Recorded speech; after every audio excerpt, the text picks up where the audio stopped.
Jackson on the drive, kicks it out for man. Man, three-pointer, bang! Oh, what a man!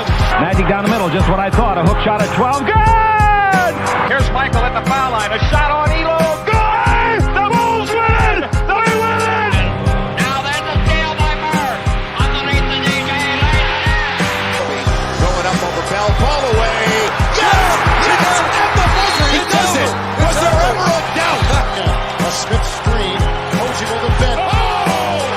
LeBron James with no regard for human life!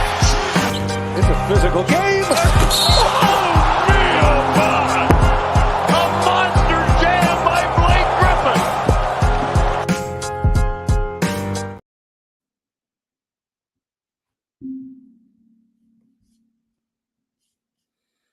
What's going on, guys? Welcome to another post-game live here at Dime Dropper for the 2023 NBA playoffs. Before we get started, please make sure to subscribe on YouTube at Dime Dropper. Hit the notification bell to know every single time I go live. And, of course, follow me on social media, Instagram, TikTok, and Twitter at Dime Dropper Pod. We are live from Los Angeles, as always. Super chats are turned on if you want to drop $1 or a dime. Tonight, we got two really good games to talk about, and then I'm going to be talking about the series that has LA on the verge of exploding, or should I say the entire state of California, the Lakers and the Warriors. So I'm going to be ending on that. Laker fans, Warriors fans, stay tuned. I know, by the way, I just want to give a shout out, man. Dub Nation, Laker Nation, especially Dub Nation, when we talk about yesterday, you guys showed out in a way that I just never expected. I know this is, Clippers primarily and whatnot, and then Laker fans, and then Laker fans come all the time, but to have the Warriors support as well, I mean, it means a lot from all you guys, so appreciate that. But let's get into tonight's games. Second round, in my opinion, I would say it's my favorite round of the playoffs, guys. But then as a Clipper fan, the second round has given me so much PTSD that I think I just have to go with the first round because at least that's the round that everybody's in. But second round is just quality hoops all the time. The last three postseasons, 2021, 2022, and now this year, the second rounds have just been awesome. You actually can even go back to 2019. If you go back to 2019, we had Game 7, Toronto, Philly. That series was just a banger. Portland and Denver, that was awesome. We had a quadruple overtime game and a Game 7. Houston and Golden State rematch, that produced some really great games. And then even though Boston, Milwaukee wasn't an absolutely 6-7 game series, it was really dramatic and it had long-term implications on the Boston Celtics and also Kyrie Irving and, something that we'll never forget, one of his low points. And also a big stepping stone for Giannis to win that round, to get to that conference finals for the first time. And then in 2021, we had Bucks and Nets. That was amazing as well. And then, of course, maybe my favorite series of all time, the Clippers and the Utah Trash. That was a fun time. And then last year, Memphis, Golden State, Boston versus Milwaukee, Phoenix versus Dallas. Just absolutely great stuff all the way around. So this year looks like we got some great stuff as well. Had a nice recap. By the way, if you haven't checked it out, go check it out from yesterday. Game 1, Knicks and Heat. I talked about it all. All of them are time-stamped, so you can check out exactly when I talked about a certain series. Also talked about the Game 7 Steph Curry Masterclass. I don't count 2020, my friend. There's no crowds. It's not real playoff basketball comparatively. I'm never going to watch that again ever in my life. And it's not even just because my team choked. It wasn't an enjoyable experience for me. I'm just being honest. From the second it happened, even the games we won, I just didn't enjoy. I wasn't really craving basketball the same way others were. I was enjoying watching classic games and getting into that was when I first started getting that spark of the history of the game. So 2020, I will never be watching that stuff again, except if we're on the timeline and I'm making dime machine videos on that bubble for people's legacies purposes on this channel, then yes, I'll do something. But other than that, no. But let's go. I mean, I've already delayed long enough. Let's go into the first game of tonight. That was Boston and Philly. Now, of course, Joel Embiid out for the first game with a knee sprain, maybe the second game. Where have we heard this before? Well, besides every year, last year specifically, where Joel Embiid got hurt at the end, the last game of his first round series. Last year, he got hit in the face by Pascal Siakam in Game 6 against Toronto. This year, he sprained his knee against the Nets. One of the 3 games of this postseason that I haven't watched. I may still watch it just because I'm a weirdo, but we'll see. Point is, Joel Embiid got hurt again. It's really unfortunate. It's really unfortunate to Philly fans. It's really unfortunate for him. He just can't seem to stay healthy when it counts. We talk about Anthony Davis, Mr. Street Clothes, that's coined by Charles Barkley. We talk about Kawhi Leonard and Paul George and their lack of being able to stay healthy. Joel Embiid, when it counts, has not shown to be able to stay healthy. Now, how much of that is his fault versus bad luck? I'm not here to make that determination or the, measure percentages there.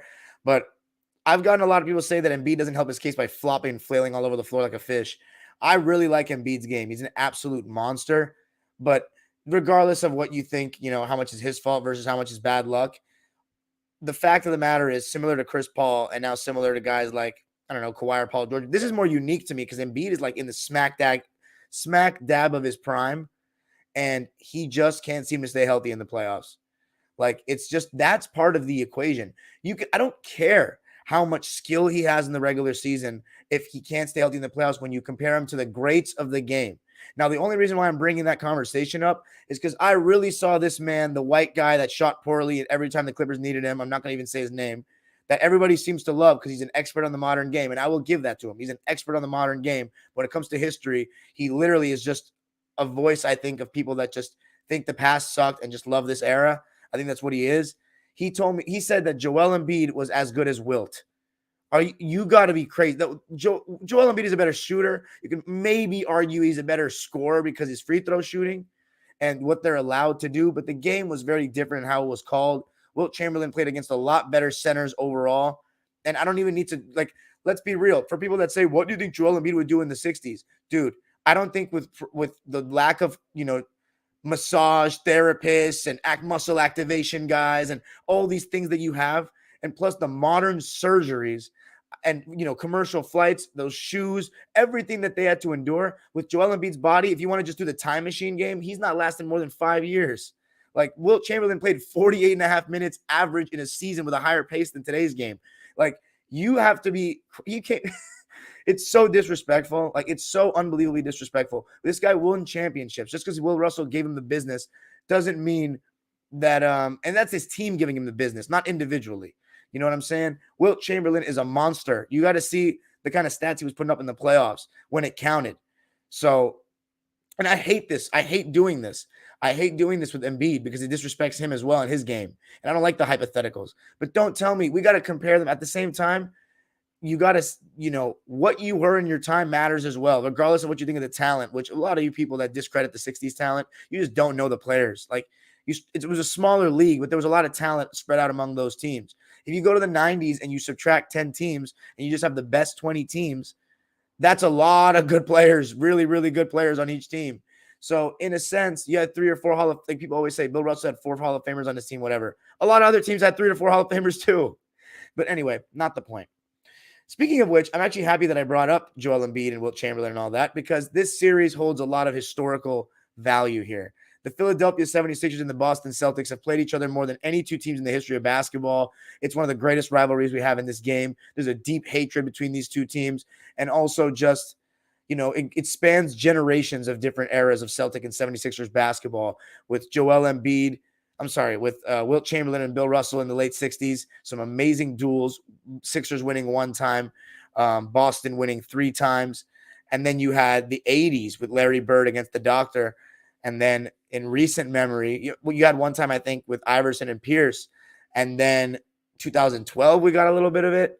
And now 3 times in the Embiid versus Tatum era. So this is the 3rd one.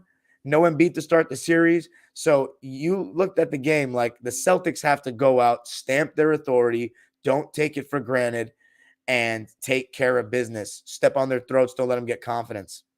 Well, that's the opposite of what happened. You've got to give a lot of credit to the Philadelphia 76ers, man. The way they came out and played, and I have to take the L on this one. My least favorite player, the guy I say is everything wrong with the modern game, James Harden. And if he was playing like tonight over the course of like the last 7 to 8 years, I would not say what I just said about him. Because in this game, he was not neglecting any part of the floor. in the past, when James Harden, you see defenses in drop coverage, he will try to go right at the teeth of the defense or shoot a floater or kick it out for a three. He will not look at that mid-range. This last year and a half with Philly, but mainly this year, he's gotten to be healthier and he's gotten to play a full season. He is actually embracing the mid-range, and it's making him much harder to guard, in my opinion, in the pick and roll than the last 2 seasons, even though you can argue that 2021, he was better than this. He was just quicker, still off the bounce. But even then, his speed and his athleticism was starting to go down. It was starting to wane a little bit. And in the past, he had a great first step. I mean, he was still so athletic, but I really like when it's not even just him. When guys are not neglecting the mid-range area, you have to be a threat. You can't just, you have to take what the defense gives you.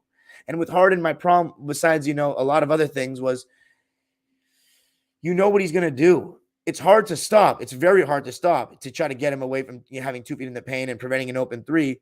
But it's going to be either an open three or him getting to the basket. If you're playing good enough defense where you're not giving him wide open threes off the screen. In this game, he set the tone with, I believe, 16 plus points, at least 16 points in the first quarter. And one thing I saw was Al Horford and the Time Lord.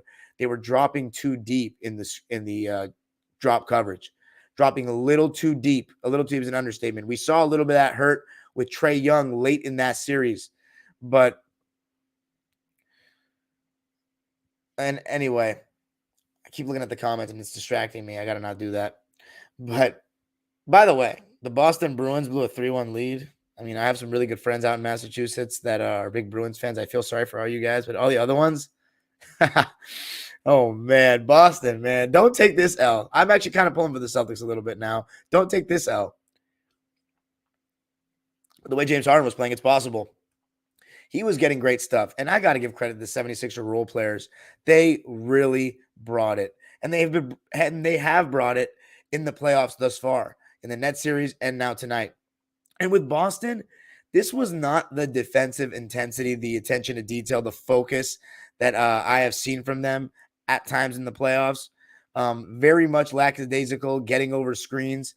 I said that the bigs were dropping too deep, Horford and the Time Lord, but the people at the point of attack in the first half, I don't think they were that great either. Now, credit to the Sixers. James Harden was making plays. He was getting to the basket. He was hitting floaters. He was hitting step backs. He was doing a good job of keeping guys on his hip and then hitting the step back to create separation going to his right. He was finding guys for open threes. Tyrese Maxey was making plays. Tobias Harris getting to his mid-range. Tobias has been so good in the playoffs so far. I'm really happy for him. Of course, former Clipper Tobias Harris. But the Celtics, I will say, offensively, they were bringing it. It didn't seem like much of a playoff game in that first half.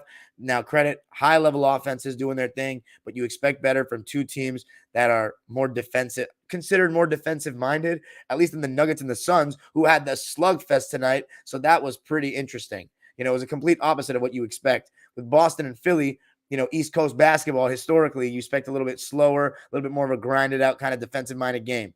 But in this one, it was the opposite. The West was that gritty, grimy, physical game, and this was just in the first half, 63 to 66, the Celtics were winning. Jayson Tatum, from an offensive perspective, he brought it in the first half, and so did Jaylen Brown. Tatum was getting to the basket, with conviction, finishing strong, hitting the three ball with that little, between the legs. Yeah, he always does. Jaylen Brown also scoring, but it was mainly only those two and Malcolm Brogdon scoring. Derek White didn't really have it going. Al Horford didn't really have it going. Those three were doing their thing. As for the Celtic bench, one thing you saw from the way the Sixers attacked it was they were trying to get Sam Hauser in the action every single time he was in the game, whether it be Harden or Maxey. And you know what? I think Sam Hauser's done a good job of standing his ground and being a good defender when I've seen him this season and in this playoffs. That's part of the reason why Grant Williams is playing less, which he even got a little bit of burn in this game, and I remember him getting blown by fairly easily. So I don't even remember how many minutes he got. Let me take a look. Remember, if I'm not making eye contact, that's because I'm looking at the box score on my phone because my computer's been having an overheating problem lately. So I'm trying to make sure that the latency is fire for you guys. But Grant Williams only got 4 minutes. Yeah, I didn't really get a shot up. So he didn't really make any impact to me. Had zeros across the board in the stat line. No, nothing, just minutes. Sam Hauser, only 5 minutes as well. As I said, they attacked him and they were getting pretty good stuff. The thing about Maxey is he has such a great first step. In my opinion, one of the best first steps in the league. And when he does that little, screen and then pop with Harden, he gets the ball and he can work quickly off the catch. And Tobias Harris and guys like DeAnthony Melton fight on, baby. I never thought DeAnthony Melton when he was at USC would be this solid of an NBA player. But man, he's a pretty damn good player. He plays good D. He hits the 3 and D. That's what you need in today's game. He was hitting the 3 ball in the first half, and the Sixers were right where they wanted to be at the half. Boston, how many times have we seen this? Playing down to the level of their competition throughout the season. We've seen it for a couple of seasons now, if we're being real, and it all starts with the Jays. It really does. You set the tone. You're the leaders. And on both ends of the floor, the biggest change for Boston last year, besides Udoka, besides getting Derek White, that I noticed was the simple, and maybe Udoka was the one that brought this out of the stars. I don't know. But it was the simple, Jayson Tatum, you guard the best player. You set a tone. You go out there, play elite defense for 4 quarters. Look at the ripple effect it'll have on the team. And what I saw when he was guarding KD like that in game 1, almost every time down, and he was getting buckets on the other end, I knew this is why the Celtics are great. Yes, they have other great players, the Time Lord, Al Horford. But when he's on that type of time, there are not many players in the NBA, in the world, on the planet better than Jayson Tatum. And Jaylen Brown, I thought that his one-on-one defense, because the Celtics love to switch, besides Horford and Williams, they were switching everybody else. Jaylen Brown's one-on-one defense, I think, has been really good in the playoffs, and I thought it was really good in this game, moving his feet. But James Harden, he was just in his bag. He was getting the step on guys. He was hitting that mid. The thing was, he was mixing it up. See, if James Harden in his peak had embraced the mid-range game, not playing Dan Phoney ball, maybe he would have ended up a champion. Because everybody, loves to say that Chris Paul got hurt in game 7, and he did. But they were winning in the game, and their only plan of attack was to get to the basket or shoot the 3 ball. And when they went cold, they had no counter. You can't tell me that a player of James Harden's caliber could not have tried to shoot a mid-range. There was one time in this game where he caught the ball on the elbow and made a quick move. I believe he got a foul. When do you see James Harden catch the ball at the elbow? How long has it been since we've seen that kind of stuff? Pre-Dan Phoney, pre-Harden's peak, pre-MVP. So, again, I just hated the way he played in his prime. And if he played like this, I will never call him Plumber Jim. Because last year he was Plumber Jim in the playoffs. This was James Harden. This was James Harden that I like. He was getting buckets. They couldn't do anything about him. And in the second half, you saw a step up from Boston defensively in terms of effort. Fighting over screens a little bit harder. The bigs were not dropping as deep. And offensively, I think they honestly weren't great on that end. That's what kind of surprised me, is they weren't that great offensively, but defensively, they absolutely took a step up. It was 24-21 in favor of Philly in the third, though. So we had a tie game going into the fourth. And I have to say, it was James Harden continuously keeping Philly in the game with an array of shots. He was also able, as he always does, to get to the line, but he wasn't really getting, it's not the same as back in the day when he used to get every call. So you can argue that here's the thing. In the regular season, he was able to get away with that foul baiting bullshit. But in the playoffs, when the refs started swallowing the whistle, the Warriors would find him out every year when he would do that tween cross, step back, fall, rinse, repeat every fucking season. And they know he's going to get tired. So you're going to let him take that step back, and you're going to take your chances. But some games you're going to get burned. And in this game, Boston got burned. Nobody could guard him. Jaylen Brown, Derek White, Marcus Smart, and Al Horford in the pick and roll. It was not good for him. It was not good. He's had some great defensive moments in these playoffs, but the last couple of games, Trae Young, James Harden, they've had a lot of success with Al Horford in the pick and roll. He needs to not drop so deep, and I think that's an adjustment that will be made. The thing is, if you're wondering, why didn't they hedge and recover, Boston? We've seen that sometimes. Well, because the way the Philadelphia 76ers have been responding to being given the corner 3 has not been encouraging for other teams so far, in my opinion. Now, I don't have the numbers in front of me, but they killed teams when Embiid was catching the ball in the middle of the floor against Brooklyn.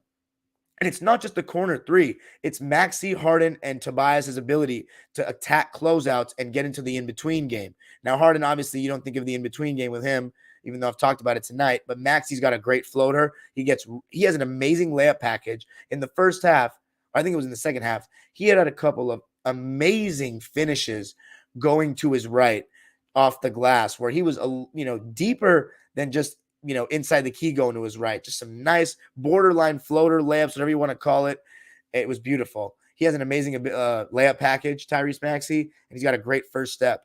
But Tobias Harris, the whole thing about Tobias Harris, I didn't have Dime Dropper when the Clippers had him, but Tobias, he doesn't have the quickest first step. He's not very fast, not very athletic, but he has spots. The elbow, 15 feet and in, this guy's a bucket, and he has the strength and the turnarounds over either shoulder to get that shot off 9 times out of 10 against a lot of guys. And he usually doesn't get the primary defender. His role is like a third best player on a championship team, give or take. He's the fourth best player on this team. But if you're getting the third or fourth best defender, Tobias Harris can get a shot whenever he really wants. And on switches, get into the mid-range, get into your spot, get into the elbow, and rise up over the top. A couple of times he did that in this game. There was one time he did it even on, I think it was Derek White. So Tobias Harris, Tyrese Maxey, James Harden, they were doing a great job in isolation situations, in one-on-one situations, scoring on Celtic defenders. Look, Celtics have a lot of good point of attack defenders. They have a lot of good defenders, period. But they just need to play better defense. It's as simple as that. I know it sounds ridiculous, so simplistic. You got to stay in front better. And you got to hope that the Sixers miss more shots. I mean, the way they shot in this game was amazing. And in the fourth quarter, by the way, Tatum and Brown still offensively, I just didn't see enough in that third quarter. And in the fourth quarter, a little bit more of the same. What an exciting game it was, though, overall. The Sixers outscored the Celtics 32-28 to get the big win. Down the stretch, it was a pretty neck-and-neck game the entire second half. It looked like the Sixers were going to take it, but Boston did make a little push at the end. Marcus Smart got he had 2 and 1s in the fourth quarter. One on a nice cut, the other one on just a nice take to the rim. Jayson Tatum was starting to get more involved. Overall, he shot 9 shots in the second half, and considering he played 45 minutes, you can tell me if you think that was enough or not. But it just seemed like the Celtics, they were trying to get Maxey in the action. And I got to give Maxey some credit on the guys that he was switching on to, like your Derek Whites of the world. He did a good job staying in front. And that's a question to the Celtics fans. Derek White came out of the game in the fourth quarter, didn't close. They went with the Time Lord, Al Horford, the Jays, and Mark. I think it was Brogdon, Smart, Jaylen, Tatum, and Horford. And Horford, they were still getting good looks on him in the pick and roll, so much so to the point where they started switching Horford onto Harden. And you saw at times in the beginning of the last series, they would switch everything with Horford on the floor. Well, Horford, you're starting to see, as good as he is moving his feet, he is maybe too old to be doing it against guys like James Harden and Trae Young. And, there was one really well contested 3 really late in the game on James Harden with Horford guarding him that he hit. Oh, man, what a big shot for James Harden. But let me take a look because it's all kind of going so fast, and I didn't take notes for this game, just kind of doing it off the cuff. So sorry if my analysis sounds a little bit more raw. But let me see. Malcolm Brogdon had a good game, man. But they were up by 4. By the way, the Celtics turned the ball over way too much relatively to Philly. That was a huge difference in the game. 16 turnovers for the C's, only 6 for Philly. And I'll tell you what that led to in a second. But 113 to 110. Al Horford makes a layup with 1:14 remaining in the game. After that, you have Paul Reed making 2 free throws to make it a 1-point game, and then a play that was just wild. By the way, Jayson Tatum missed a free throw late in the fourth quarter right before this. But the shot clock was winding down. Marcus Smart was missed. He was wide open. He was missed. Malcolm Brogdon had the ball, and a player with such not I want to say experience, but such a good feel for the game and such a high IQ, not seeing the shot clock was so weird. And then to top that off, he literally threw the ball to Tyrese Maxey like he was on his team.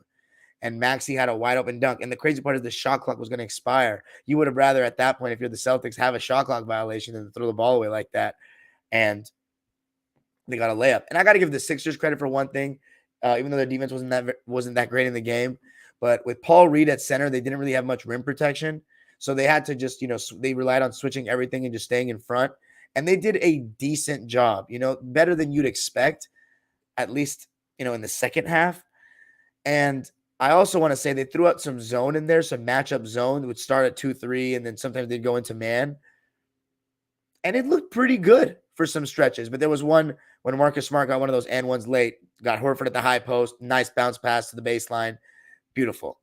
That's how you counter a zone, young people. But late in the game, with that gave them the lead. On the next play, Jayson Tatum got fouled and went to the line and sunk both. Nice play by Mazzulla to get the ball to Jayson Tatum at the right elbow against Harris and to get to the rim. And then James Harden with the step back three. I think that was the one against Horford. What a shot from Harden, which ended up being the game winner. Because the Celtics, I don't know why they drew up the game-winning play for Marcus Smart. I do not know. Give it to Smart to go attack Harden. He handed it off to Tatum. It was a clogged paint. Tatum couldn't hold on. He probably should have caught it, in my opinion. Lost the ball. And then Paul Reed made 2 free throws again. 4 points in the last 2 minutes, all at the line. Ice cold, Paul Reed. And the Celtics lose game 1 at home on a James Harden go-ahead 3 in what was his playoff career high, 45 points. And in my opinion, all things considered, odds stacked against him, level of competition, his best playoff game of his entire career. Better than 2012 Game 5 against the Spurs. Better than any of his games against the Warriors in 2018 and 19. I think this was the best. And this is coming from a Harden hater. I mean, he was amazing the way he put the team on his back, had bucket after bucket. It was shades of Houston. It was incredible. I got to read the lines for the Sixers, who won the game 119-115 to take home court advantage. They have not won more than one game against the Celtics in the best of 7 in this Tatum era. In 2018, they lost both games at home. And honestly, it was the Sixers who were the healthy team and the Celtics who didn't have Kyrie Irving or Gordon Hayward, who the odds were kind of stacked against them. I had them losing the series. The Sixers, 8-man rotation. Jaylen McDaniels only played 11 minutes in this game, had a donut, 0 for 2. And by the way, I have to say, Glenn Rivers did it. Whatever he did a decent job tonight. But, players got to go out there and play. Glenn Rivers is going to find a way to screw it up somehow. George Niang only played 13 minutes and went 1 for 3. Nothing special from him, from my memory. DeAnthony Melton played 25 minutes, and I thought he was just awesome. 17 points on 6 for 10 shooting and 5 for 6 from deep. And then the starters, all of which played over 36 minutes. I got to start with a guy who didn't take a shot attempt and affected the game so much more than you would think, and that's PJ Tucker. Folks, PJ Tucker is one of those guys that you just have to be watching the game to see what he does on the floor. But he's also the type of guy that if you're a guy that only thinks this game is about scoring points, then you're just never going to understand what he does for teams. He plays hard defense. He'll take a hard foul. He'll let you know you're there. One thing about the Celtics, I think they only committed 10 fouls in the entire game, in a playoff game. You get 4 fouls a quarter before it's free throws automatically. You cannot be having that little of resistance. What the fuck is that, Boston? Come on. PJ Tucker, he's going to use his fouls. I promise you that. There was one play to start the second half, 30 seconds, that really just shows you what PJ Tucker does. He got a steal on Tatum, blowing up the dribble handoff, and then he kept the ball alive, if I'm not mistaken, by just going for an offensive rebound and tipping it off someone, or just it being off someone because they had to, try to go for the offensive rebound because otherwise try to go for the rebound because otherwise PJ Tucker would have gotten it. 2 offensive rebounds in the game, 5 overall, 2 steals. He was a +6. PJ Tucker making an impact even without scoring.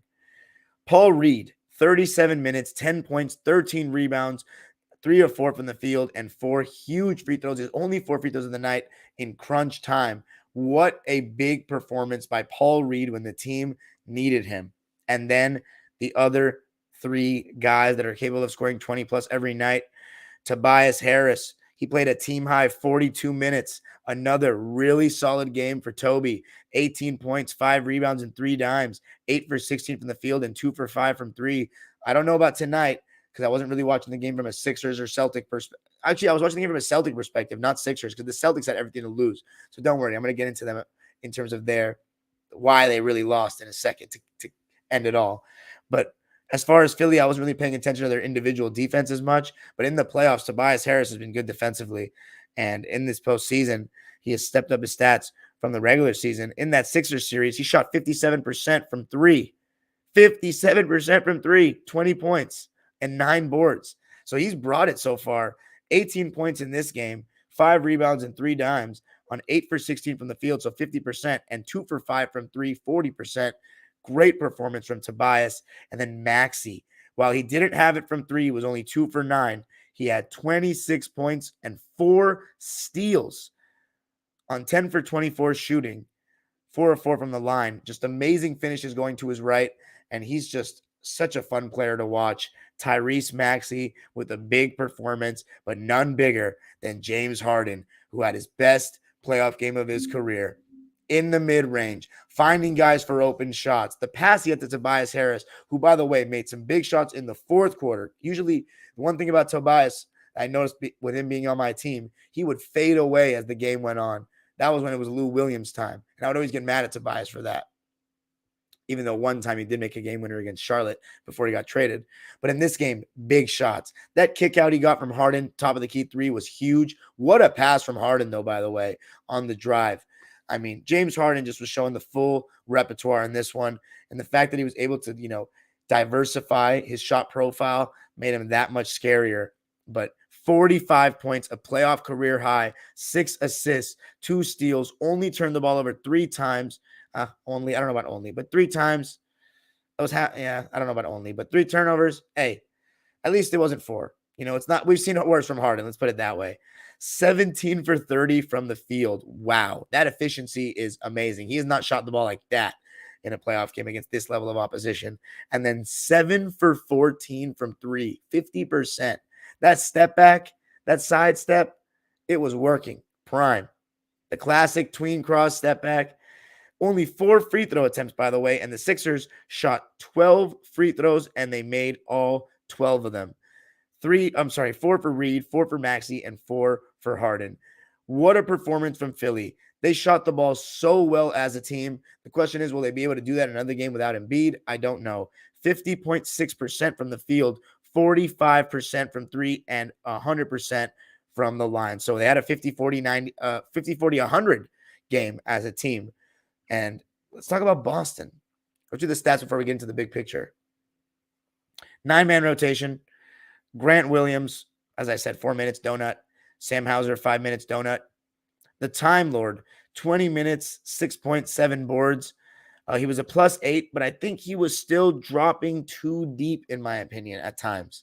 He got a little lucky with some missed shots, but I still think he was dropping a bit too deep. Only 20 minutes, 3 for 3, and I think that's part of the reason why Missoula didn't play him as much. Derek White, to let me know if you think he should have played more and then taken Horford out, because they didn't have a guy that's going to dominate you in the post. With Paul Reed, you can go with a Smart, Brogdon, White, and the Jays lineup, because I don't think Paul Reed's going to take, Tatum in the post or even maybe Derek White in the post, but I could be wrong on that. Derek White, he's been so good offensively in the playoffs so far. 56% from the field, 46 from 3, 17 points is just amazing. He just didn't have a good shooting night in this one. 1 for 5 from the field, 0 for 4 from 3, only 4 points. Just wasn't his game.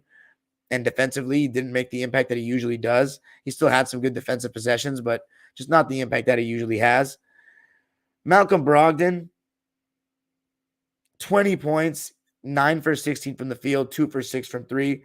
Look, I think Malcolm Brogdon was really good, Big turnover, though, man. Huge. Just very uncharacteristic of him. His only turnover, quite frankly. He was a plus 14, though, which was the highest of any Celtic. He was good. He was very good. But I still don't think that Malcolm Brogdon should have more shots than Jaylen Brown when Jaylen Brown's shooting 80%. Just saying. And then Al Horford. 11 points, 6 rebounds, 3 assists, and 3 blocks. The team worst, minus 17. I don't think he was that good just because, he usually just plays better defense. They had a lot of success on him in the pick and roll. I saw a stat that Harden got 1.75 points per possession, putting Al Horford in the pick and roll tonight. So that's almost 2 points a possession. That's basically you're scoring every time. So that's no good. So not a great night for Horford, and also 1 for 4 from 3. He was 5 for 8 overall. And another thing that pissed me off about Horford is that sometimes he had Maxey on him and he wouldn't go to the post. You have to take advantage of that. Al Horford is a good post player. He needs to get his ass on the block or seal down low. Maxey cannot hang with him. So disappointing from Al, who I think has been really good so far in the playoffs. And then the Jays. Actually, no, Marcus Smart. 12 points, 7 assists, but 6 turnovers. 4 for 7 from the field. Stepped it up late in the game, but the turnovers are just no good. And then the Jays. Jaylen Brown, 23.6 rebounds, 4 assists, 4 turnovers on 8 for 10 shooting, 80%. 3 for 4 from deep, 4 for 4 from the line. Jayson Tatum, he was really good in this game. 39 points, 11 rebounds, 5 assists, a steal and a block on 14 for 25 shooting, so 56%. And 80% from 3, 4, or 5, and 7 for 8 from the line. So he was really, really good, but still really, really good. It's not going to cut it. They did not win the game, and they had Philly in town without Embiid. The Celtics shot 59% from the field, 38.5% from 3, 94.4% from the line, 17 for 18, but only shot 26 threes. And shot 14 less shots than the Sixers, 12 of those being threes. Why is that? Well, this is why, to me, Boston lost. Hold on, man. I got to get a sip of water, because what the fuck, man? My throat is so dry. Shit. 37 minutes on this game. God damn it. Celtics fans, you bet. My friends out there in UMass, you better be thankful.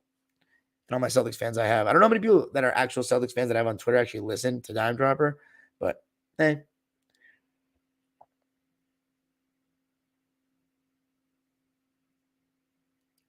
All right. Whew. Let's do it.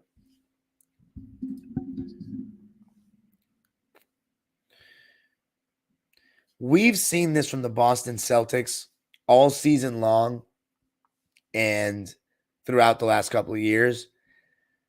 They have a tendency to play down to their level of their competition. We saw it this year with Orlando several times. Even though the Knicks have proven to be a very, very solid team, they still could have won some of those games. Just various games throughout the year and years, you can say that the Celtics just don't come out with that killer instinct. Sending a message early in the game that, look, you don't have as much talent as us. We're going to smack you in the face. And there's really nothing you can do about it. And I see the Celtics do that for stretches. You saw the Celtics do it last year in the playoffs. But in Game 5 against Atlanta, and then in this game, they did it again. They allowed themselves to come out lazy, come out with a lack of focus, and get the other team hot. And now they have confidence. It starts with the Jays for me. Defensively, not really saying that they were bad defensively, but as leaders, I just didn't see good enough defensively from anybody in the first half. And in the second half, when the game was on the line, Jaylen Brown is shooting 3 shots in the entire second half. 3. When you're shooting 80%. This is not the first time we've seen him drift away at the end of games over the last couple of years or this playoffs. He did it against Atlanta in Game 5. Tatum was a little more aggressive. And by the way, Jaylen Brown and Jayson Tatum were driving like in non or semi-transition just into the teeth of the defense recklessly at times in the second half. I don't know what that was about. And then, as I said, Jaylen Brown was doing that, and he only got 3 shots off in the second half. That's just not enough. That's not acceptable. Jayson Tatum, 9 shots. That's a little better. Honestly, we want to see him even shoot a little bit more. But the Celtics, they lack that killer instinct. And I think they're their own worst enemies in this playoffs. They have to come out and step on the other team's throats in games like this. Now, how much does Missoula have to blame for the game? Drawing up a play for Marcus Smart late. Do you blitz Harden? Do you just get the ball out of his hands and make the other guys beat you? I mean, the other guys were hitting. So what do you do when Harden's, countering everything that you're throwing at him like that, having one of those games, and he's just surrounded by shooters that are going to shoot the ball well on a given night? It's extremely hard to guard. Your best bet is to switch everything, but actually be able to stay in front, which the Celtics can do, but they did not do in this game. And the Sixers were just making them pay. The big difference in the game for me, turnovers. 16 for Boston, 6 for Philly. That accounted for 12 more three-point attempts for the 76ers, and the Celtics are a team that likes to shoot threes. They only shot 26, whereas the Sixers shot 38. That accounted for 7 more made threes. As I said, they shot 14 more field goal attempts in general, and the Sixers with an amazing win. So Jaylen Brown, Jayson Tatum, they just got to step it up. The Celtics team has to play Boston Celtics defense in that first half in game 2. If I'm the Sixers, I rest Embiid. Just let him rest for game 3 in Philly.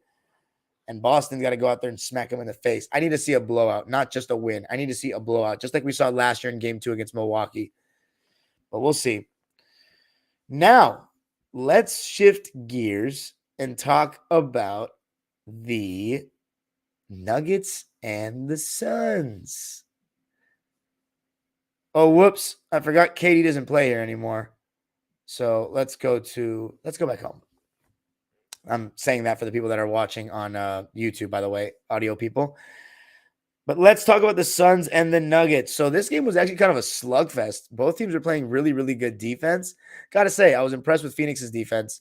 They were playing with a level of physicality that we didn't see in game 1. DeAndre Ayton, he seemed like he saw those videos that everybody was posting about him. He came out with a lot more physicality. Not that it was doing much. I mean, Jokic, in the beginning of the game, it was more give it to Jokic on the block or on the elbow to isolate on the right side or left side, either side. In the first half, it seemed like the right side more against Ayton. And the Suns were letting him do it. They were going to let him beat them and stay home on other guys. And Jamal Murray was just off all game long. The Suns were in that drop coverage that we saw them get burned with in game 1. Credit to Monty Williams. He stuck with it. I do think that Ayton was up just a little bit more, though. And I got to say, Josh Okogie, Torrey Craig, all the guys that took a crack on Murray in this game, I thought they did a pretty good job fighting over the screens and being physical with him, just trying to close his airspace.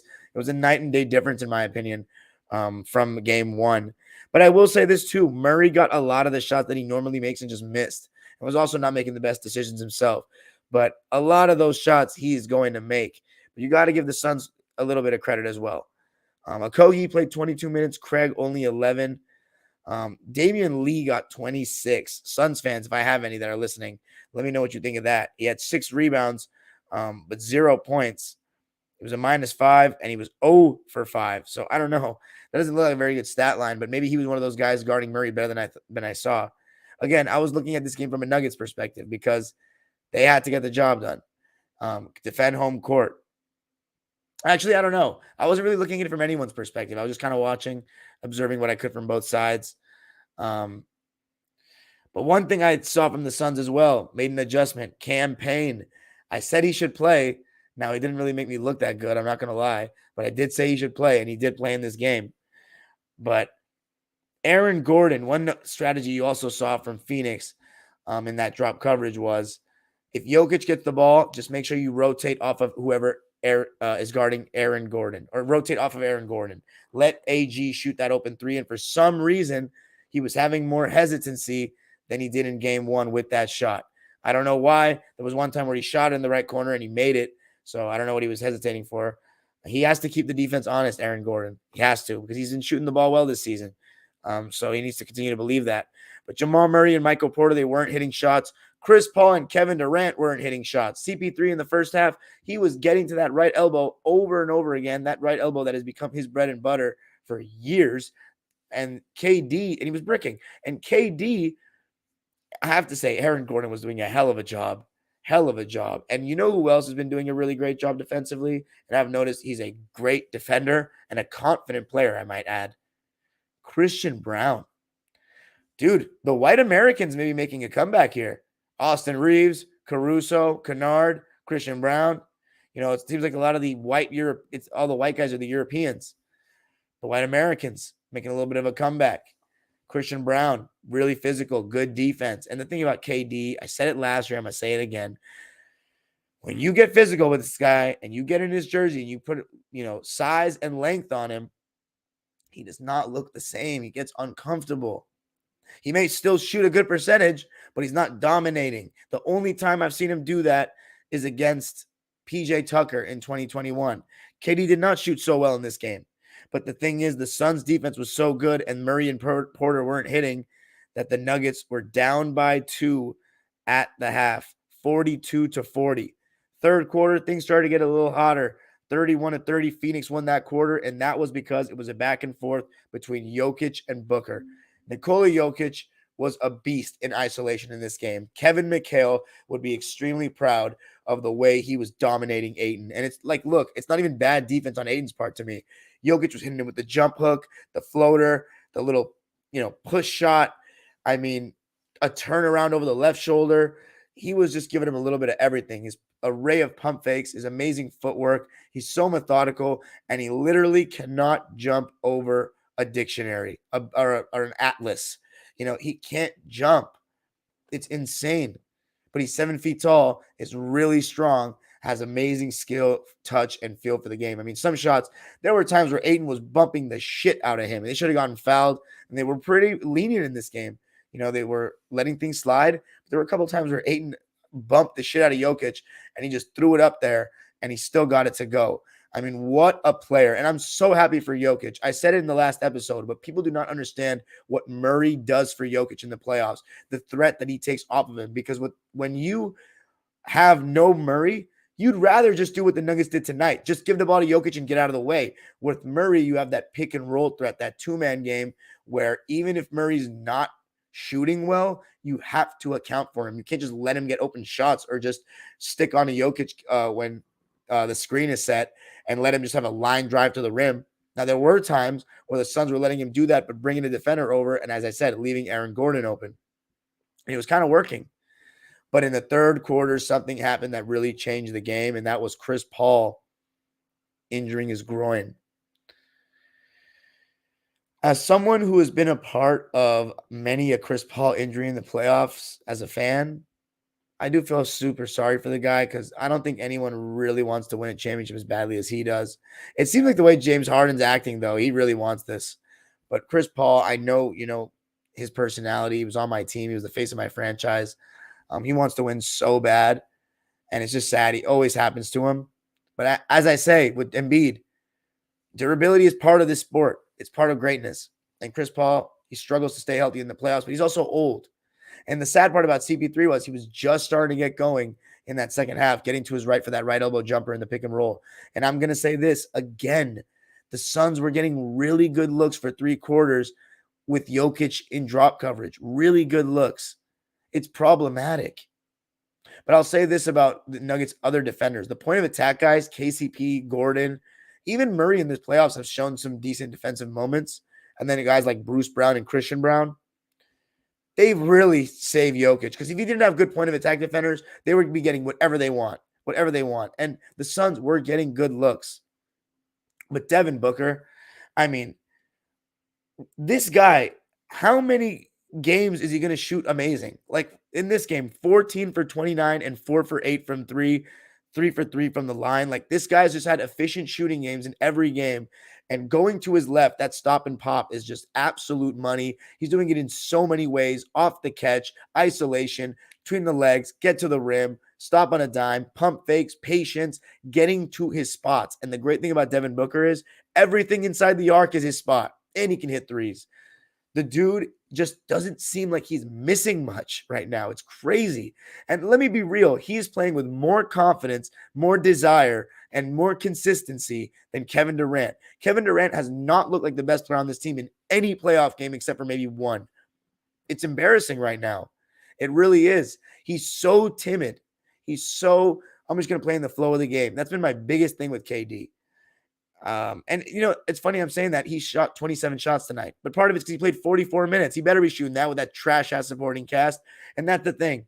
The Suns bench had a grand total of 4 points.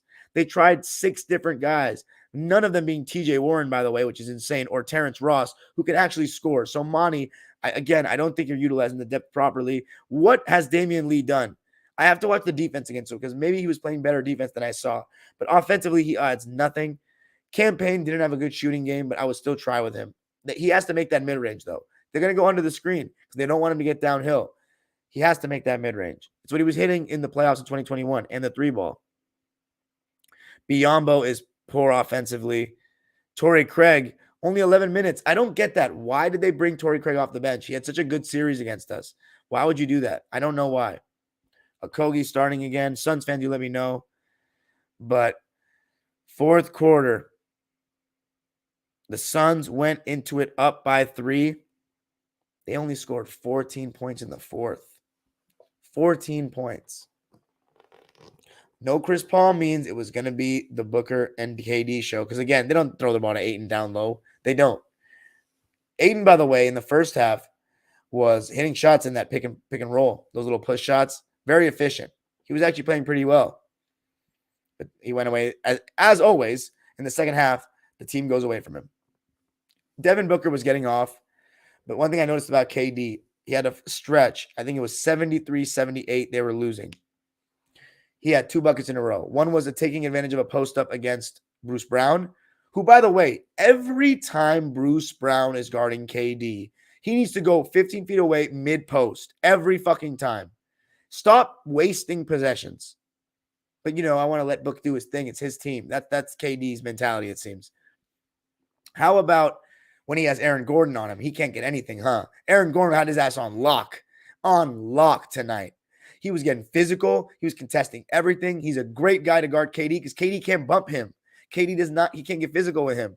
And the funny part is, it didn't take until late in the game when the game was basically over where KD went into Aaron Gordon's chest and scored twice.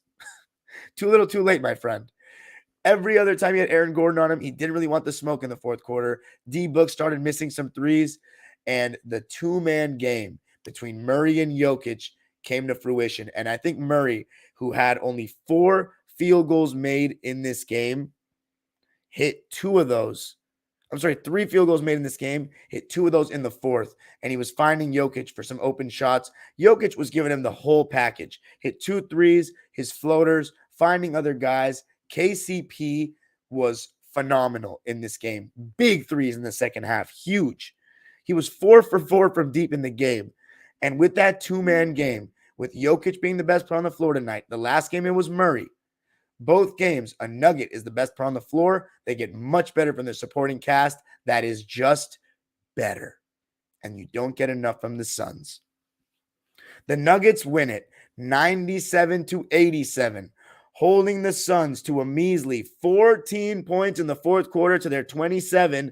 They win it 97-87. The Nuggets crowd got really into it in the fourth. Got to give a shout out to those Denver fans. I know how momentum can shift playoff games, and they absolutely did. No Chris Paul absolutely hurt the Suns late in the game. You definitely wanted a third guy to get a good shot. The Nuggets defended very well in that fourth quarter, and a huge adjustment that the Nuggets made, and I have to mention it, is that it's something that you've seen Ty Lue do with Zubats. Put Zubats, or their center, in this case Jokic, on the worst offensive player on the other team. That way, he's not involved in the action. And if you want to put him in the action, you have to have your worst offensive player setting the screen. And what you were starting to see from the Suns was he was guarding Josh Okogie. So when Josh Okogie was setting the screen on Booker in the fourth quarter, Jokic was hedging because he knew that if he prevents the easy pass to Okogie, then he's going to have to pass it to KD or somewhere else.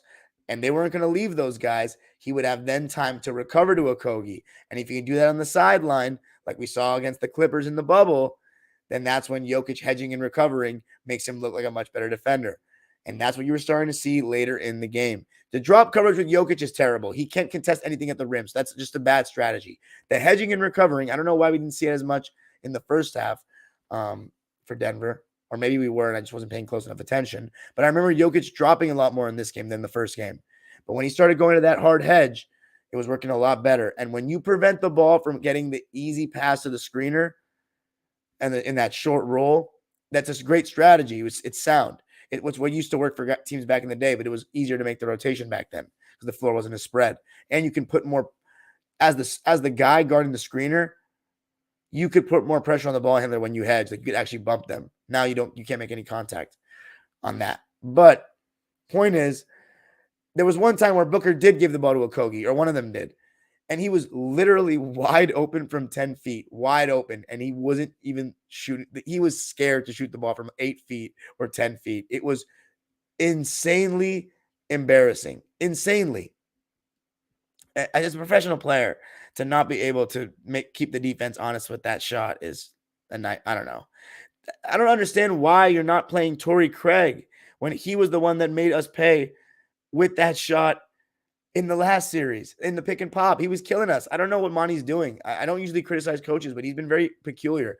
Malone's game plan worked. He made that adjustment. He had Jokic hedging the screens. He had Jokic guarding Okogie. So now Ayton's not setting the screens anymore, and it's causing more one-on-one play for Booker and KD, and the defenders on Denver did a good job. So let's read the lines as we finish it off with this one. The Nuggets shot not very well, and that's what's amazing about this game for Denver. This is what championship teams are made of, a gritty game. You know, we all think of Denver when things are going for them offensively, they can't be stopped.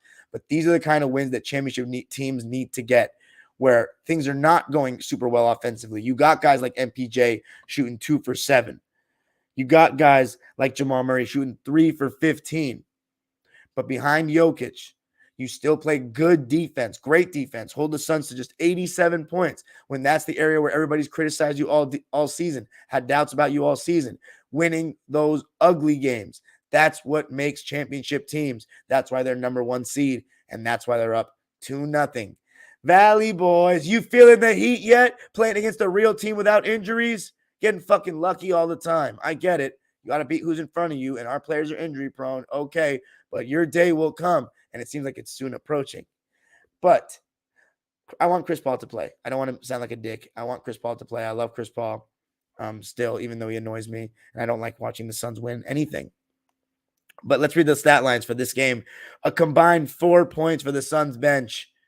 Monty needs to make better decisions with who he uses. TJ Warren and Terrence Ross have to get some burn at this point. Yes, they may bleed points, but the starters have shown the capability to not be atrocious defensively. It's honestly just a make or miss league with Denver. Like if they're making shots in game 3, which they could, the Suns are just in trouble. They just don't have the supporting cast. But I think you need to give TJ Warren and Terrence Ross a chance. Ish Wainwright shouldn't play. I don't see the beauty of that. Campaign needs to be better. He might have to start next game with Chris Paul out. If he is out, he needs to be better. It's not even worth reading the bench player stat lines. How about the starters? Chris Paul played 25 minutes, 8 points, 5 rebounds, and 6 assists on 4 for 10 shooting. Didn't turn the ball over at all. The Suns only turned the ball over 9 times, so they did a much better job taking care of the ball, and that's part of the reason why they still stayed in the game. Josh Okogie, 22 minutes, 1 for 3, 2 points. Torrey Craig, 0 for 2, 11 minutes. So a combined 2 points for Josh Okogie and Torrey Craig. DeAndre Ayton, 14 points, 8 rebounds, 4 assists on 7 for 10 shooting. Again, insanely efficient, but just don't even get me started. Like, just so much wasted talent there to me. They don't look at him as anybody that could be a star. Kevin Durant, 24 points, 8 rebounds, 3 assists, 10 for 27 shooting, 2 for 12 from 3, 8 rebounds. Devin Booker, another really good game for Book. I think you could argue he should have been better in the fourth, though. 35 points, 5 rebounds, and 6 assists. Unlike in the last series, last 3 games, was not the best player on the floor. Jokic was. 14 for 29 for Book, 4 for 8 from 3. KD played 44 minutes and Book played 45 minutes, and you can get a sense that they were getting a little gassed at the end, especially in that altitude. I have to say, though, Booker, he still elevates really well throughout the game, so he's in great shape. I have to say, great shape. 40% shooting for the Suns in the game, 19% from 3. And mind you, they made an effort to shoot more threes in this game, 6 for 31. So I can see why they don't shoot them. But that's why you need guys like Terrence Ross and TJ Warren in there. 19% from 3, 40% from the field. Not good enough.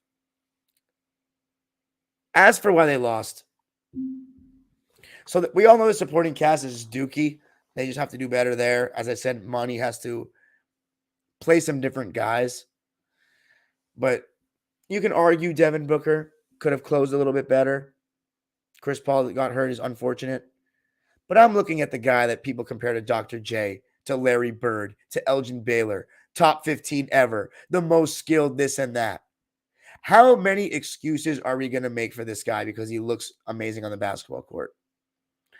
Okay, he's old and he's had a lot of injuries. Well, in his prime, he played with the Warriors. So oftentimes playing with that kind of a team and playing with other players that can basically get to the promised land without your presence there, and maybe a player worse than you to replace him. Well, yes, a player worse than you to replace him, like Wiggins, who's awesome in his own right. It wasn't normal when a guy would leave you for a runaway dunk to run to the three-point line because they were terrified of Curry. It is not normal when you can switch Kevin Love onto you by choice to go one-on-one and teams are not trying to help off that. Did Kobe, MJ, Larry Bird, all these guys have that kind of luxury? No, they did not. Even when they played with their respective teammates, the game was not played with that much space to have those kind of matchups. Now we're seeing KD these last 3 years, being the man of his team again. First year, he was amazing, but the players got hurt. He had nothing to lose, and he had to shoot that many shots. He had to empty the clip. This game, he finally shot 25-plus shots. He got his ass locked up. It's very clear, obvious. KD, when you get physical with him, when you get in his jersey, the only time I've seen him really, really respond to that well against a guy with size is PJ Tucker in 2021. These last couple years, last 2 years, guys with length, size, getting physical, he takes tough shots. He takes tough shots, doesn't get any easy ones. He doesn't have the same first step he used to have. But my main problem with him is it's all up here to me. If he wants to actually get the ball in the post, get the ball to 15 feet, as you saw at the end with Aaron Gordon, actually give him a little bump, not shy away from contact, he's still the man. But Devin Booker has looked more confident this playoffs. I don't give a shit that it's Book's team. Are you Kevin Durant, a top 20 player to ever play the game or not? Or are you past your prime and that's it? This is all we're going to get from you is your 2 rings in Golden State that you hopped on for and then you left because they didn't appreciate you. You didn't feel loved because they know what they can do without your presence, bro. And he actually doesn't care about all this shit. No, he does care. That's why he responds to people on Twitter. It's just Twitter. I can respond. Of course you can respond. Don't tell me you don't care. So casual, bruh. He just lets the game come to him, plays within the flow of the game. Give me Kobe Bryant any fucking week as a scorer. Any fucking week, any day, 24/7. Come on. Give me Larry Bird. Stop that comparison, please. They would bring back slavery for what KD to do with Larry Bird. Is the game 1-on-1 or 5-on-5? Does winning matter? Does making your teammates better matter? KD played great defense, by the way. I want to say that. He played great defense. But he's not playing well enough in the playoffs. 24 points. Stop. Devin Booker has completely outplayed him. Stop making excuses for him. He has this great post game. Why don't you go to it that much then? You want to face him and shoot threes over the top of guys because you're 7 feet. You can get whatever shot he wants. Against great defenders, bro, those are not easy shots. I don't give a fuck who you are. Dr. J, Elgin Baylor. Oh, he's definitely better than Dr. J. You can shoot. Dr. J had the craziest first step ever. You feel me? Up there with an insane finishing package. KD doesn't have that. It's different players. Stop. And don't compare him to Curry anymore either. I would rather have Kawhi in the playoffs, yes, when he's healthy. No disrespect. I think Kevin Durant, I love his game. He's a beast. But we need to stop making so many excuses for him. First of all, let me just make it clear. Devin Booker and Kevin Durant, if they do not average 30 each, there's no chance they're winning this series. 0. They have to average 30 each. Kobe and Shaq style. Let's talk about the Nuggets. What a win for them. As I said, to play gritty, to play tough. Things aren't going well. And Murray making big plays in the fourth. Big plays. You can't just look at the box score. He made big plays, and his coach said it as well. Jokic, though, the man. I love that he's doing this.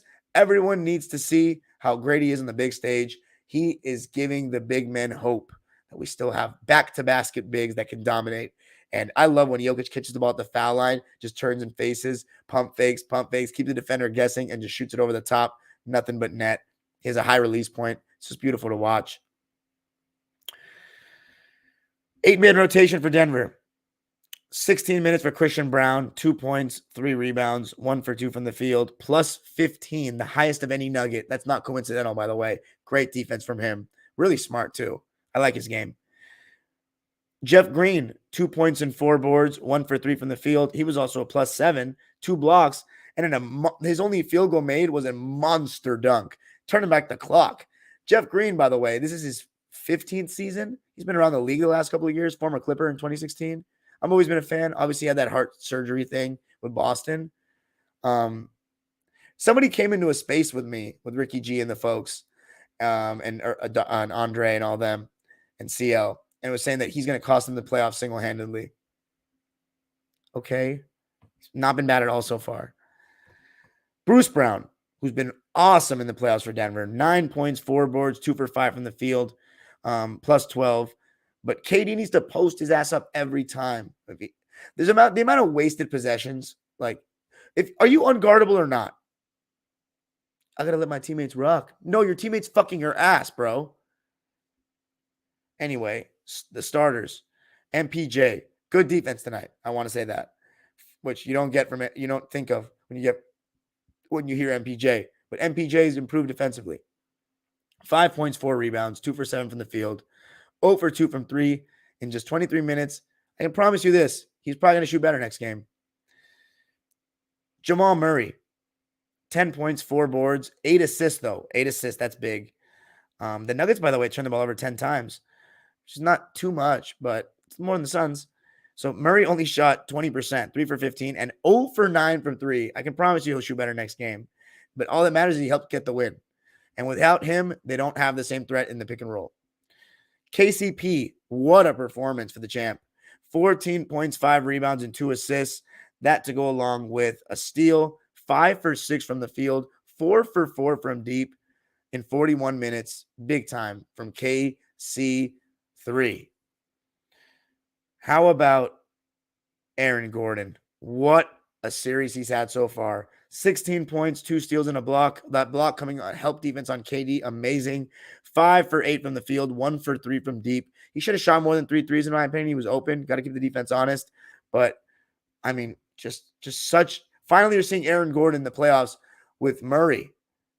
It's a tough combo to have all 3 of those guys. All 4, I should say, when you count MPJ. Aaron Gordon, amazing. And then the man. We'll see if he wins the 3rd MVP tomorrow. We'll be reacting to that. One of his best playoff games. 39 points, 16 boards, 5 assists, 2 steals, and a block on 17 for 30 shooting. Only 4 free throw attempts, and it should have been more. Had 3 free throws made out of those 4. 2 for 6 from 3. 15 for 24 from 2. The guy was giving it to you in every way, shape, or form. What a performance from the Joker. The Nuggets go up 2-0 and defend home court. And now, finally, to talk about the big one, what we've all been waiting for. Thank you for joining me and being patient. Lakers and Warriors. Oh my God, the storylines are through the roof in this one. Water break. Sorry. Gotta get my Bobby Boucher shit.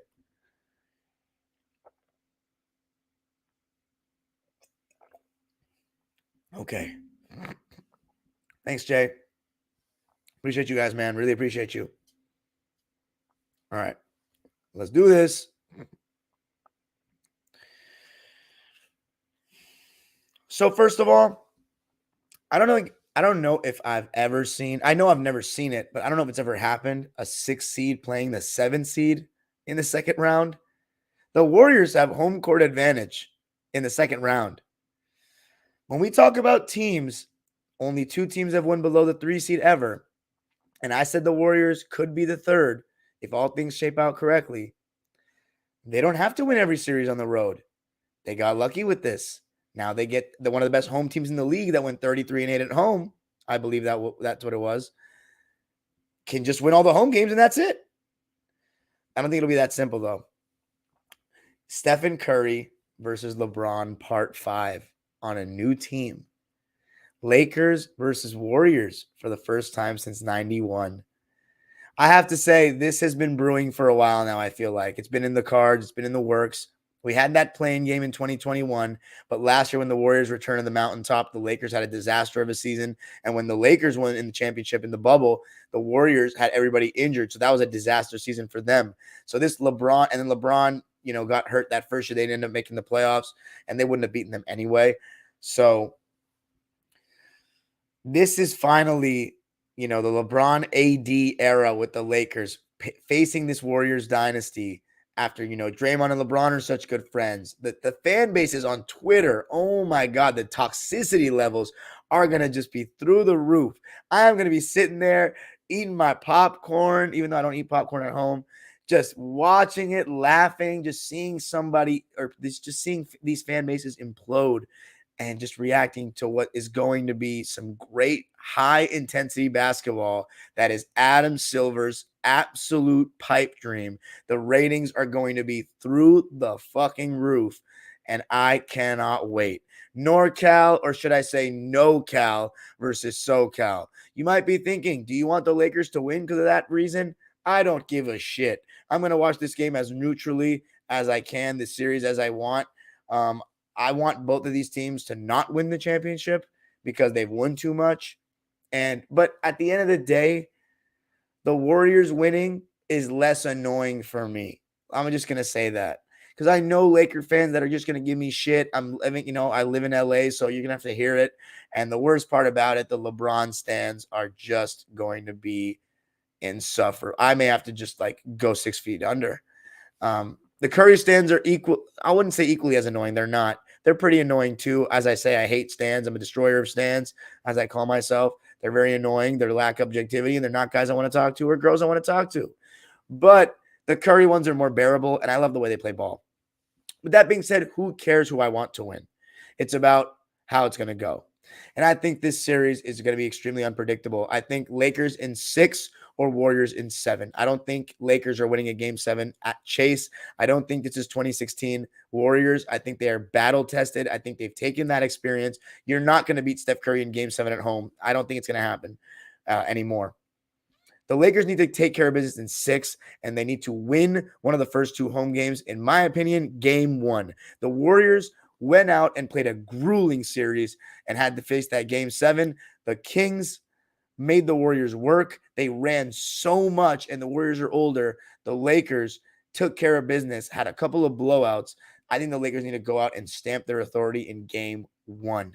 Now, the obvious thing for the Lakers in this series, they have a size advantage, and they have that rebounding advantage. You saw Sabonis dominate the glass in game 6, but then Looney and Draymond, specifically Looney, really did a great job on the glass in games 7 and 5.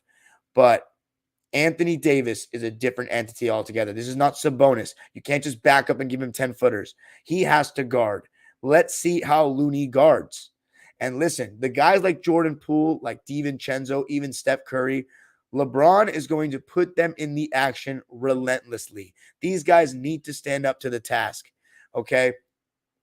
Anthony Davis is the key to this series. As we always say, the Lakers are only going to go as far as AD takes them.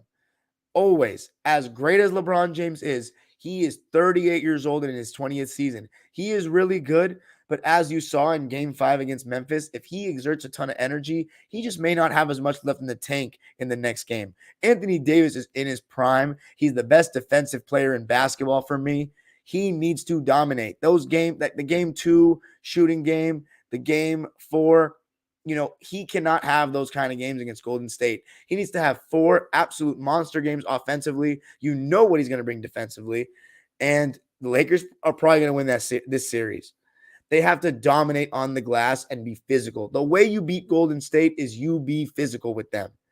Be physical, bump them off every screen, and just try to beat them on the inside. Slow down the game.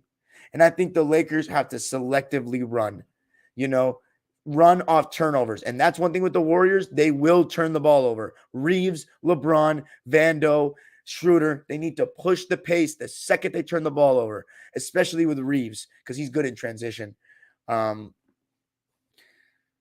As for guarding the Warriors, it's going to be a way different challenge than Memphis. The amount of movement that the Warriors have, guys like Reeves, guys like Vando, Schroeder, they're going to be working like a dog in this series guarding Clay and Steph. LeBron is my concern defensively because he actually had a good defensive series, but a lot of it was he would wait for a player to turn their head and then come from the weak side or come out of nowhere for the block from behind.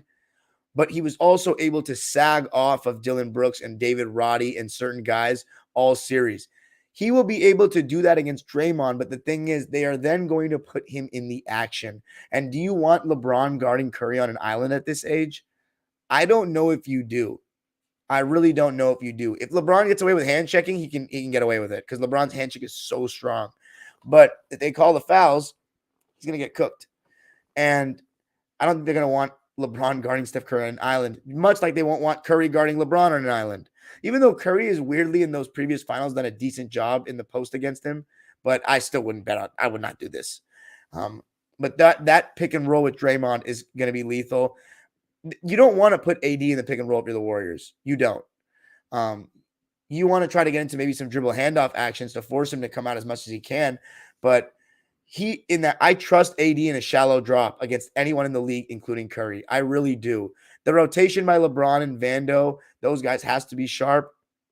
I think the best look the Warriors are going to get off that kind of action, if putting AD in the action, is Curry getting a pocket pass and then somebody rotating and then getting a corner three for Wiggins or someone like that. But if it's Looney that sets the screen and AD's guarding Looney, then you can sag off a Draymond for that shot. And that's, I think, what the Lakers are going to do a lot. So Curry needs to have a massive series. Massive. They're not going to win without that, just like this last one. Because the supporting cast has proven to be a little inconsistent. And that's where D'Angelo Russell becomes the X factor for the Lakers. He has to be more consistent. Although he did end the series very well against Memphis, he needs to be that third guy that averages 16 to 20 points in the series. And obviously continue his solid defense. And if Reeves can have a good series and outplay Jordan Poole, Kenny Smith was talking about the guard play. I think he's very right about this. Jordan Poole, DiVincenzo, Curry, Clay. Actually, no, let's take Curry out of the equation. Clay, DiVincenzo, Poole, Reeves, D'Lo, Schroeder. Who gets the better of that will be important.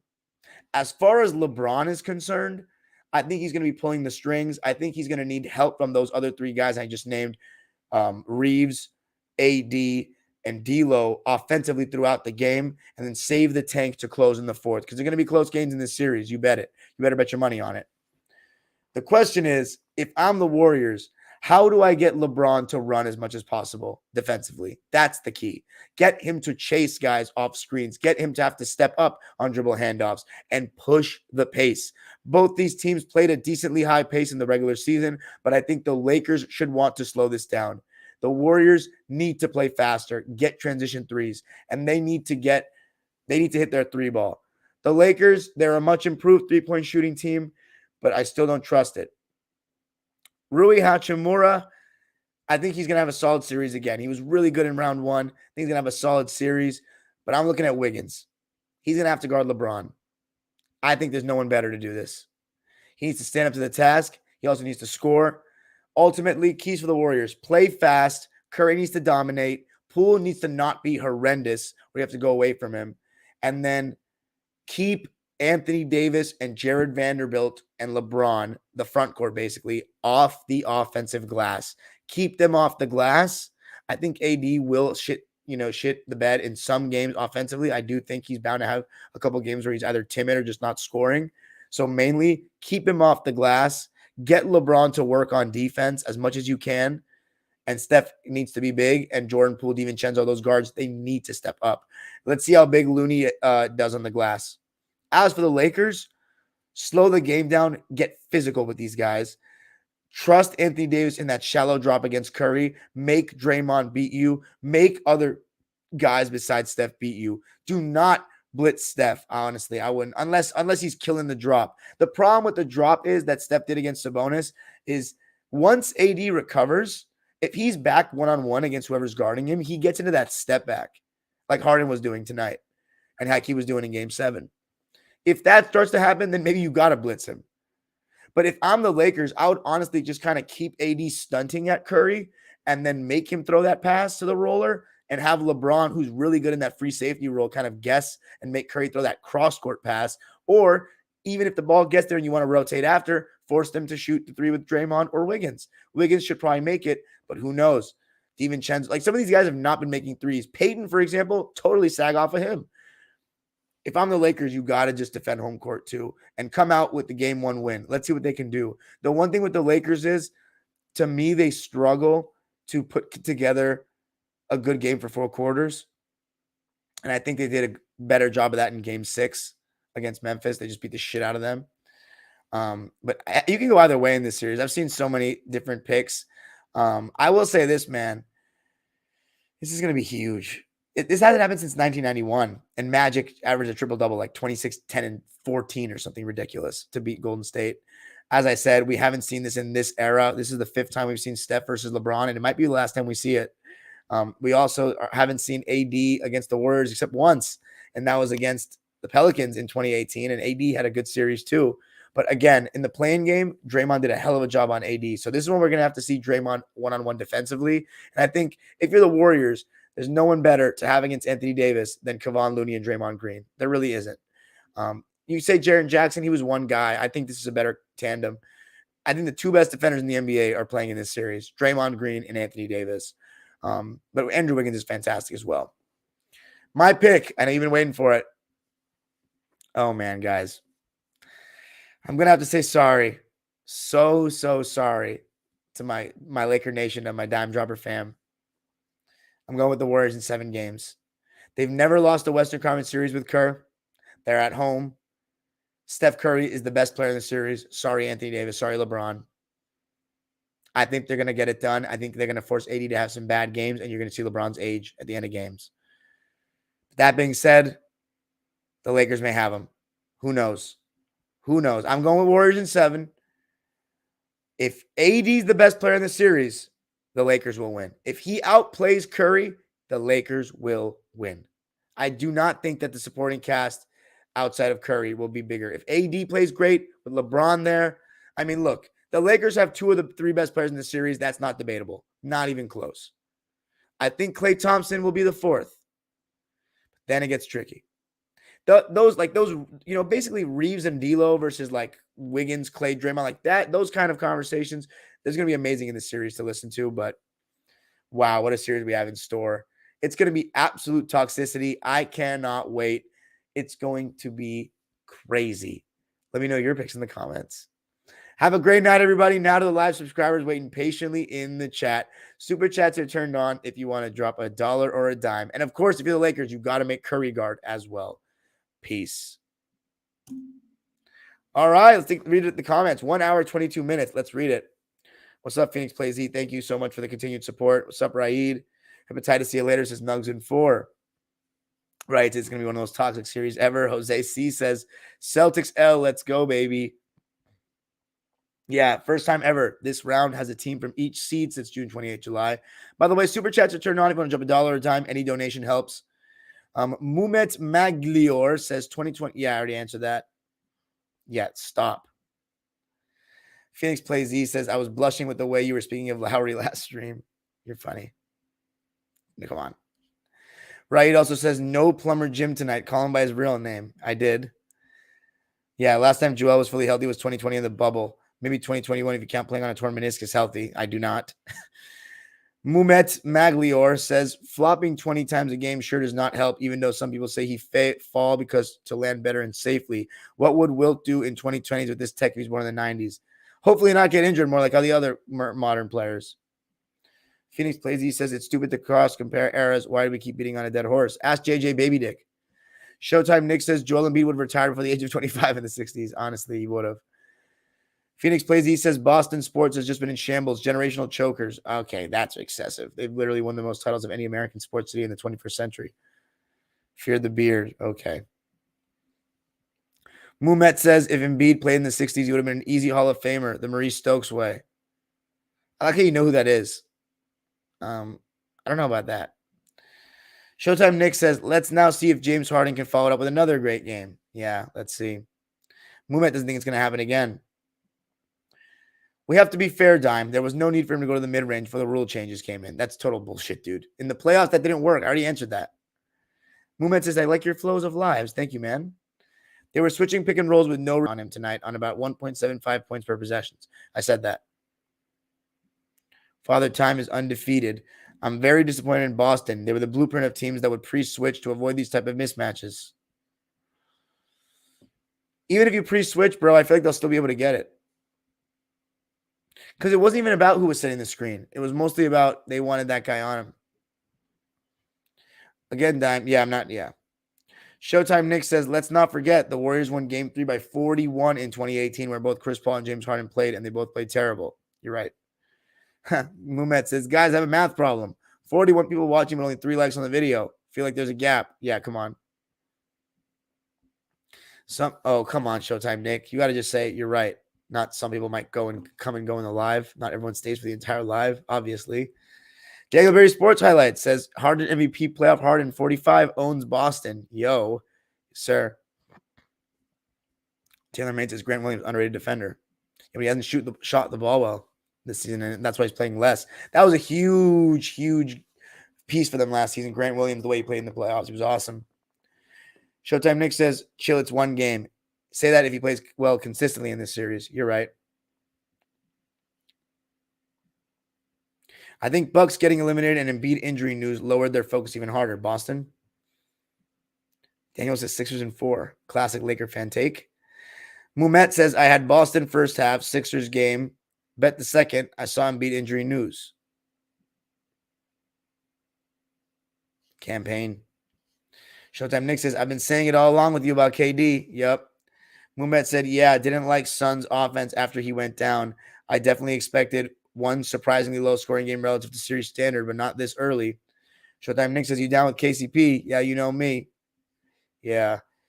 Kobe fan says, seeing KD and Book leave every other jumper short and just maybe appreciate Kobe's 09 Western Conference Finals even more. Yeah, Kobe's stamina in his legs is so underrated. Mumet says, I appreciate your son's injury luck agenda. KCP. They really eliminated 3 teams that would smash them if healthy in 2021 playoffs. Crying. Hepatitis C later says it's basically 4 versus 9, 3 versus 9 with CP3 hurt. Yeah. Mumet says, yeah, Suns bench don't deserve to be mentioned. 9 points in 2 games is crazy. Haha. Showtime Nick says, you're right on point about KD. Kobe says, KD's playoff resume without the Golden State years is kind of spooky. Even in 2021, how much of that Bucks series can we attribute to Bud always playing opposing stars to their strengths and not making adjustments? What was the strength in that one again? Efficiency. Oh, yeah. Yeah. Mumet Maglior says, Dr. J so underrated, man. It's insane. You better believe it. Rusty Production says, Suns aren't so tough playing against a healthy team. Daniel Berry says, Suns suck. Let's get it. Let's get us some Suns suck in the chat. Suns suck. Suns suck. Nugs in 4. You like that in the chants? Nugs in 4. Let's hear it. Mumet says, Gordon, remember what he can be. Daniel Berry says, Jokic. MVP, the real. Jay says, appreciate the work, man. Thank you, man. Appreciate the listening. Daniel Berry says, Lakers in 6. KD sucks. Taylor Made says, KD going to Golden State was such a dent in his legacy. All-time great player, but him going there is unacceptable on the highest level. I agree. Should have went to Golden State, said Daniel. I don't know. Boo. Lakers Warriors. Mumet says, Utah, Denver, second round, a non-home court team had the advantage. You're right. They didn't win the championship, did they? Daniel says, watch Denver win it. They might. I said they're going to win the West since February. I mean, since like fucking December. Taylor Made says, AD has to eat. There can't be this fucking 1 or 2 games off. Yeah. Daniel Berry says, I'll come visit you. Where?